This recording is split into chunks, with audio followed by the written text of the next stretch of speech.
In May 1611, the colony of Virginia was struggling.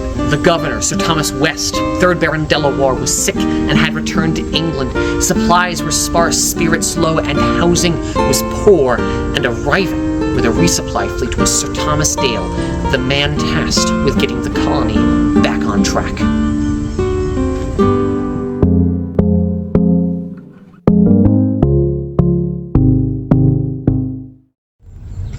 Like many individuals in Virginia's early history, we know nothing of Sir Thomas Dale's early life. We don't have any surviving information as to where he was born, when he was born, or who his parents were, but there are a few inferences that we can make. First, we can infer that he was not born gentry, but was a commoner, for a reason we'll get into in a moment. And second, he was either pressed into military service or volunteered, and it is through his military service that we learn more about his life. From his 1618 petition to the States General of the Netherlands, we know that Sir Thomas Dale started as a common soldier in 1588 in Dutch service, and it is the title of soldier that gives us an indication that he was not gentry, since gentlemen were not soldiers in 17th century, they were professional officers. We know that despite being a common soldier, though, he rose through the ranks to achieve the rank of captain and was put in command of a company of men. And it is during his service he spent time in northern France, where we assume that he made connections with King Henry IV of France. In 1599, he was recruited by Robert Devereux, Earl of Essex, for service in Ireland, where he served alongside Sir Thomas Gates and Sir Thomas West, Baron Delaware, also future leaders of the Virginia colony. And it is this upward climb and growth of connections, however, that would run him into issues. After the campaign in Ireland failed, Robert Devereux lost favor in Queen Elizabeth's court, and so attempted a coup to regain power in 1601. After the Essex plot failed, Thomas Dale got caught up in the aftermath of the coup due to his connections to the Earl. He was wrapped up in a duel, a warrant went out for his arrest, and he lost work, but thanks to his earlier connections, he was able to return to service. We know this from Dale's writing to Sir Robert Cecil, soon to become the Earl of Salisbury, who was a patron of his, asking for help. But it was King Henry IV of France who helped him gain a post in 1603 as commander of an English company of mercenaries in Dutch service. His military service paid off in 1606, however, when he was knighted as Sir Thomas of Surrey. Dale had advanced from a common soldier to gentry to knighthood. His connections would help him once more, for in 1610, his connections wrote letters to the States General, the governing body of the Dutch Republic at the time, requesting leave so that he might serve with the Virginia Company of London. The connections included Henry, Prince of Wales, Sir Robert Cecil, Earl of Salisbury, Sir Ralph Windward, Ambassador to the Hague, Sir Henry Worsley, Earl of Southampton, and Sir Thomas Gates, all of whom were involved in the Virginia Company in some way.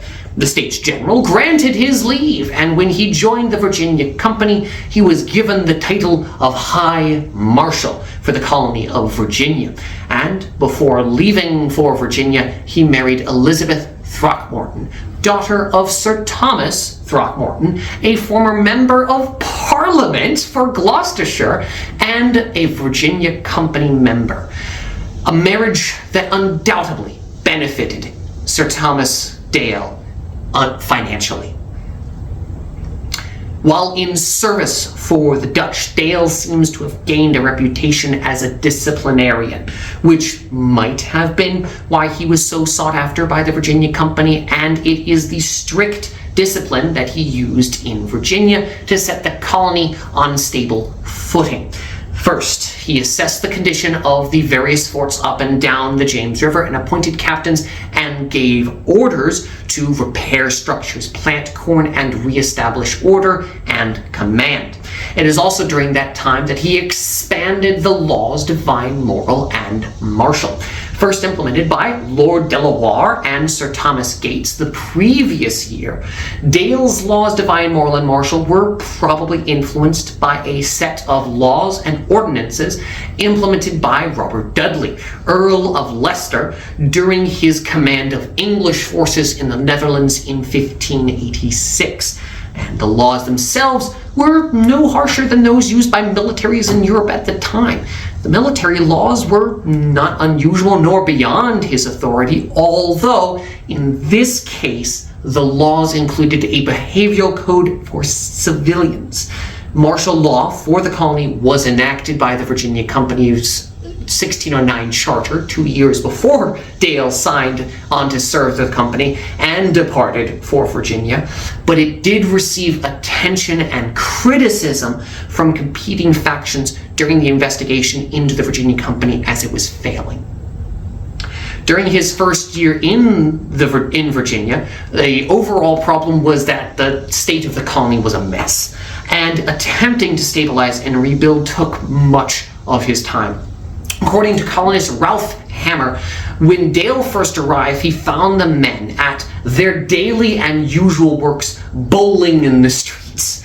In the first month he was in Virginia, he was almost killed in a skirmish against the Nancymen near modern-day Portsmouth, and George Percy writes in A True Relations, Sir Thomas Dale made preparations and went against the Nancymans with 100 men in armour. Divers of his company being wounded, Sir Thomas Dale himself narrowly escaping for an arrow lit just upon the edge or brim of his headpiece. Percy also recorded that about August of 1611, Captain Davis at Fort Algernon, the present city of Hampton, spied a fleet of 9 ships upon the coast. Captain Davies believed them to be Spanish and sent notice to Dale of the fleet's appearance. Fearing an attack, Dale prepared the defenses, and George Percy believed that it was doubtful whether our men would stand onto it ashore and abide the brunt, but a shipboard of necessity they must, for there was no running away. With Percy's doubt of the colonists' courage, Dale planned to put them on ships in port to meet the Spanish, but it turned out to be a resupply fleet with an old comrade in arms, Sir Thomas Gates, returning to Virginia with a fresh supply of men and provisions. Dale was instructed to search for a location to place a principal seat of administration. In August of 1611, he writes that 80 miles up our river from Jamestown, where I have surveyed a convenient, strong, healthy, and sweet seat to plant a new town in. He named this fortified settlement Henricus in honor of Prince Henry, and during the construction of Henricus, they were consistently attacked by the Appomattox. And after they had finished by December of 1611, Dale led an attack against the Appomattox, in which the English destroyed the town, seized the corn, and settled it as Bermuda Hundred. Sir Thomas Dale returned to England in 1616 aboard the Treasurer with John Rolfe and Pocahontas. Dale's contract with the Virginia Company was complete, and he briefly returned to the Netherlands to claim his back pay from the States General for his whole time in Virginia.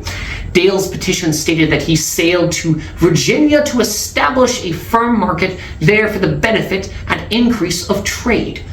Looks like the Dutch government awarded him for his efforts to ensure robust trade with merchants from the Netherlands, but he was not done with service to English businesses. His last endeavor would be with the English East India Company. The Virginia Company's treasurer, Sir Thomas Smythe, was also governor of the East India Company, and in November of 1617, Dale was placed in command of 6 ships with orders to fight the Dutch East India Company for control of the waters around Java and the lucrative spice trade, and sailed from England in February of 1618. In December of 1618, he engaged the Dutch East India Company forces off the coast of Java, and the campaign did nothing for his health, and he died on August 19th of 1619 in Machilipatnam, India. Upon news of his death in England, the Earl of Southampton was the executor of his will. The information that we have covered so far is what we know about Sir Thomas Dale. The issue we run into are the large gaps in his story, which admittedly are not satisfying. Historian Dariet Rutman, in a July 1960 article, noted that before the appearance in 1890 of Alexander Brown's Genesis of the United States, Dale's background was glossed over by historians. The gaps were filled with conjecture, and that subsequent historians have deleted all the tentative language from the tale, such as claims that Dale was born gentry, or that he was serving as a retainer from 1595 to 1603 to the young Prince Henry, son of King James of Scotland. In an address delivered by W. Gordon McCabe, president of the Virginia Historical Society, in May of 1911, McCabe created the story that at the time of Prince Henry's birth, Dale was in the Dutch military service, but almost at once the States General sent the doughty old soldier and sailor over to Scotland to become a member of the retinue of the young prince, then at war with Stirling. And in that capacity, Dale served for nearly 8 years. Thus there grew upon the little lad's side a deep affection for that stern yet kindly veteran of blood and iron, while the latter cherished for his young master a devotion that was well nigh romantic in its passionate intensity. As we addressed earlier, gentry birth was unlikely, and servitude the prince is not likely due to his military service in the Netherlands, France, and Ireland. And the prince's household documents do not mention Dale at all. Dale did not often write about his own life, and records are scant. This encouraged historians to mold and shape Dale's legacy to fit narratives. His legacy is either that of a disciplinarian who cruelly punished, or one of stabilization after the hardships of the starving time and the First Anglo-Powhatan War. There were critics of Dale during the factional fight for control of the Virginia Company in the period of 1624, but much criticism has come from modern audience. George Percy, in A True Relation, writing of the period during the construction of Henricus, wrote that Sir Thomas Dale, having almost finished the fort and settled a plantation in that part, diverse of his men being idle and not willing to take pains, did run away unto the Indians. Many of them being taken again, Sir Thomas in a most severe manner caused to be executed. Some he appointed to be hanged, some burned, some broken upon the wheels, others to be staked, and some to be shot to death. All these extreme and cruel tortures he used and inflicted upon them to terrify the rest to attempt the like, and some which robbed the store, he caused them to be bound fast unto trees, and so starved them to death. However, in his 1904 book, England in America, Lyon Gardner Tyler took Percy's matter-of-fact statement and combined it with a 1624 criticism of Sir Thomas Smythe's administration of the Virginia Company to create the passage, "In laboring at these works, the men were treated like galley slaves and given a diet that hogs refused to eat. As a consequence, some of them ran away, and Dale set the Indians to catch them, and when they were brought back, he burned several of them at the stake. Some attempted to go to England in a barge, and for their temerity were shot to death, hanged, or broken on the wheel. Although, for the most part, men in the colony were at this time old soldiers, mechanics, and workmen accustomed to labor, we are told that among those who perished through Dale's cruelty were many young men of ancient houses and born to the estates of 1,000 pounds by the year, persons doubtless attracted to the Virginia Company by the mere love of adventure, but included by Dale in common slavery." The strenuous Captain John Smith testified concerning Geoffrey Averett, a veteran of the wars in Ireland and the Netherlands, but put to death by Dale for mutiny, and that he never saw in Virginia a more sufficient soldier, less turbulent, a better wit, more hardy or industrious, nor any more forward to cut them off that sought to abandon the country or wrong the colony. Stephen Vincent Benet's 1936 short story, The Devil and Daniel Webster, centers on a trial for the soul of Mr. Stone, who is defended by Daniel Webster and prosecuted by the devil. The devil selected a jury of the damned, a jury that could be described as villains of American history, which included revolutionary loyalists, Matacom, the Wampanoag chief also known as King Philip, the pirate Blackbeard, and Sir Thomas Dale, because the cruel Governor Dale who broke men on the wheel. Undoubtedly, Benet's characterization of Sir Thomas Dale was influenced by historians' writing of Dale in the late 19th century and early 20th century.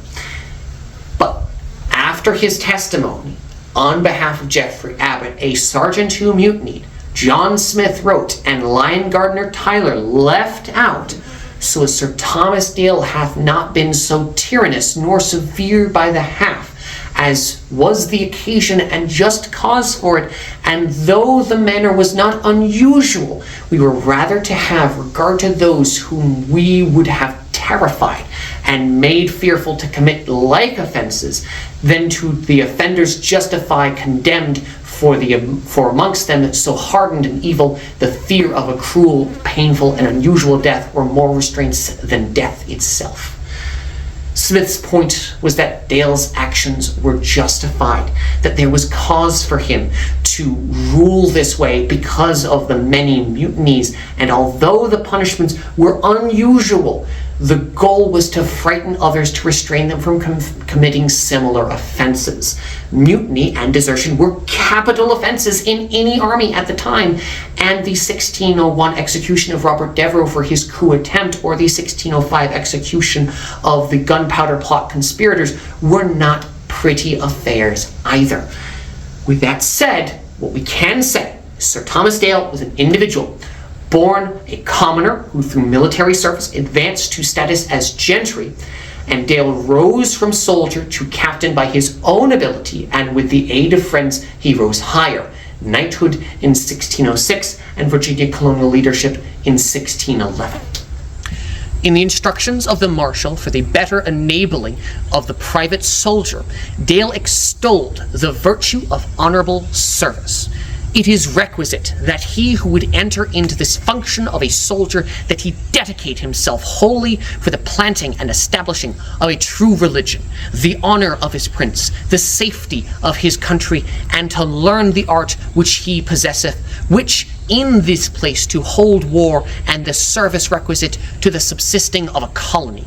There be many men of mean descent who have this way attained to great dignity, credit, and honor, something it seems that he himself had experience in.